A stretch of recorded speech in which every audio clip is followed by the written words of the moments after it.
இன்றைக்கி நம்ம வாழைப்பூ பாசிப்பருப்பு கூட்டு எப்படி செய்கிறதுன்னு பார்க்கலாம்.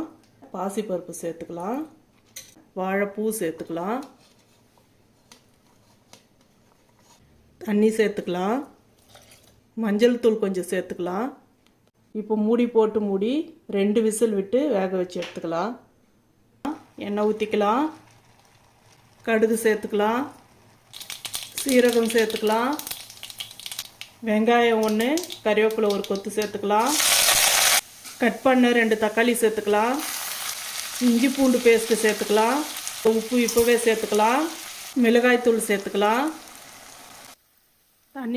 தண்ணி சேர்த்துக்கலாம், வச்ச வாழைப்பூ பாசிப்பருப்பு சேர்த்துக்கலாம், தேங்காய் பேஸ்ட்டு சேர்த்துக்கலாம்.